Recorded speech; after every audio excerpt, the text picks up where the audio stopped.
Tailor Made is the worst diss record that hip hop has ever seen. Yes, it's even worse than The Heart Part 6. Some good exercise, like get the pen working. Would be a worthy competitor if I was really a predator. Dropping Tailor Made right after Push Ups was the worst decision he could make for his rap career. Drake should have waited to release Tailor Made until he felt like he was going to win the battle. He should have waited to drop Tailor Made until he dropped Family Matters, big nuke that he was waiting on. That nuke never made traction because of Meet the Grams 1 hour later. So unfortunately for Drake, he was not a calculated war general like he says, and he ended up exposing himself for being somebody who is not calculated, unlike Kendrick Lamar in the rap battle. Why am I saying Drake's Tailor Made was the worst diss record? I'm from the West Coast. I got one of the best here in the back of me, Tupac. He is my favorite rapper right under Kendrick Lamar. So as you could tell, there is many reasons why I personally do not like Drake, especially after this beef. It goes far beyond Kendrick Lamar for me. It's the disrespect for the West Coast hip hop culture, Kendrick Lamar, and of course, Tupac Shakur. I ain't mad at you. Let's go into each verse for Tailor Made. I will give you a breakdown on why I feel each verse is just bad for Drake. You're already starting off with disrespecting using an AI voice, one of the biggest West Coast legends that we have ever seen. Even if Tupac is not from the West Coast originally, yes, he's from East Harlem, but he's not really rooted in East Harlem. He's more rooted Baltimore in his early childhood years. Then he moved to the Bay Area, Marin City, Oakland. It's on right here. What's up, Pac? How you doing, brother? What's poppin'? I kind of watched you evolve. We was right there. Brothers got a lot of love for you in the Bay. Want to know when you coming back for a minute. I love the Bay. Between the East Coast, the Bay Area, and LA and Baltimore, those places made me, you know what I mean? You start off with the AI voice and there's no need for it because other rappers have tried to mimic other rappers, not by using AI voice, but by being creative. For example, The Game. The Game has an amazing track on his album LAX. The song is called Never Can Say Goodbye. 93.5K day, give you the taste of good life. And in this song, Game is doing clever play of trying to mimic the flow and cadence of Eazy-E, or his B.I.G., and Tupac. In that black BMW, headed to the club, shining with the big homie, 5-car caravan. So it's me against the world, till they poke them.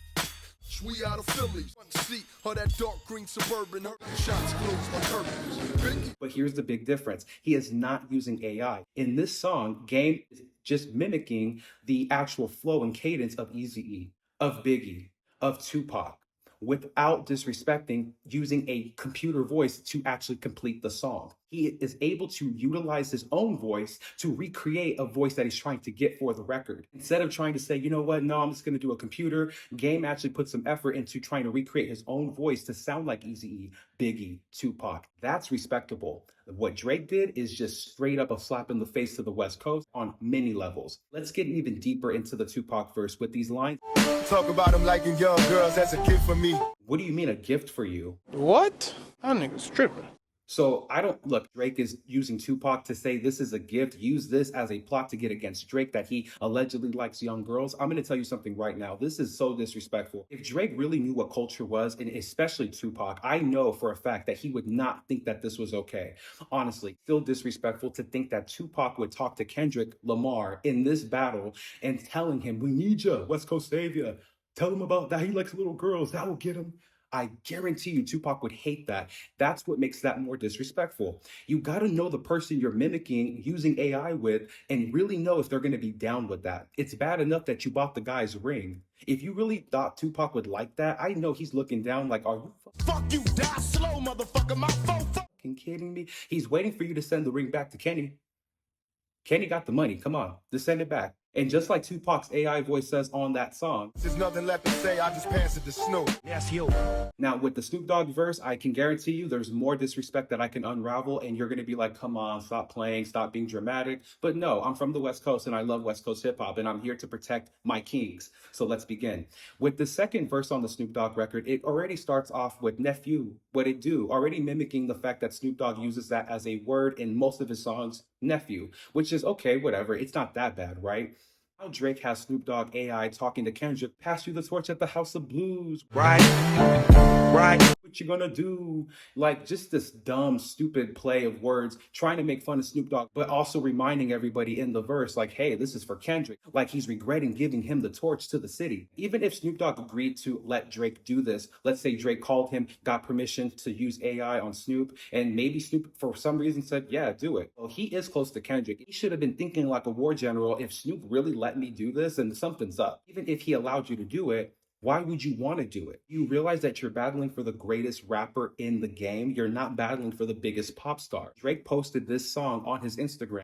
I wish I had saved it for this video. If you look it up, you will find old comments where people are saying this is the best verse that Snoop's ever had. Drake's bringing back Snoop in the West Coast. Ho, ho, ho, ho, ho. Man, get the... He better lay low.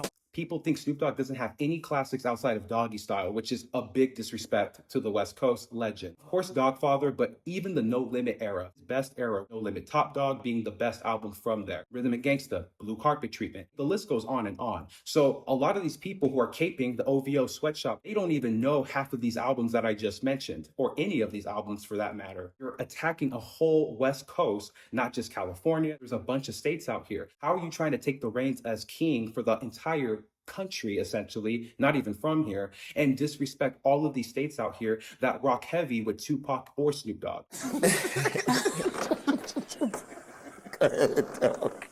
There's a majority of West Coast hip hop fans, pretty much all of us, about 90%, that rock with Tupac and Snoop Dogg, very heavy. Drake's verse in Tailor Made is also another disrespect, but not just to the West Coast. This goes to the entire industry, because now Drake is talking out loud that he's about to do a power move on PG Lane. Let my fucking bowel move. Go on a whole altitude. Here's the thing. Drake is talking in this verse as if Family Matters has already been released and that he's already claimed Victor. The only one at this point when Tailor Made is released that is claiming Drake Victor is DJ Academics and OVO Mall. Nobody else outside of OVO Sweatshop really claimed Drake as the winner after push-ups. So Drake assumed that everybody was going to rock with him when Tailor Made came out, but you didn't win the battle flat out. It was just round one, like fight back. We still got round two, round three, round four. But that's the whole issue that I had with my original video on how Rory and Maul are losing hip-hop credibility. It seems like Drake gets to move the goalposts not just with the fans, but with the artists that he's competing with in hip-hop. And that's just disrespectful. You thought from the very beginning that Kendrick Lamar was not a worthy opponent after one round. Because if you did, you would not be acting like you already won, and then you drop that really stupid-ass tailor-made diss track that disrespects the entire West Coast, disrespects, of course, Kendrick Lamar, but what about his counterparts? Because everybody wants to know and ask, why did YG betray Drake? Well, then why did Drake disrespect everybody on the West Coast using this song, disrespecting Tupac's name, his legacy, including Snoop Dogg? Why would Drake do that? Nobody wants to hold Drake accountable for the fact that he started this. And if YG was going to be on Drake's side at all, would have never put YG in the Family Matters record. You niggas lame. When it's smoke, don't ever mention my name. But before that, he should have never disrespected the West Coast. Look at YG. Just look at him. Look at how he's dancing with the dress shoes on. He's all West Coast. You really think that this man was going to ride with you right when you disrespected Tupac and Snoop Dogg, some of his legends that he's inspired by?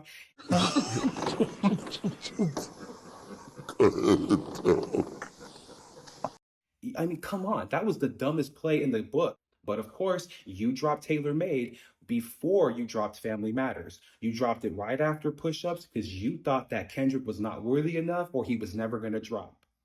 But you just got to be patient. New flows come and be patient, brother. Because you know with Kendrick Lamar, Pop off only on occasions, brother. that's how it is. But in rap, this song, Tailor Made, destroyed any credibility that Drake has, not just with rap fans, but more importantly, the rap industry. Thank you again for watching. Stay tuned for next week as I have more content for you. Go be amazing.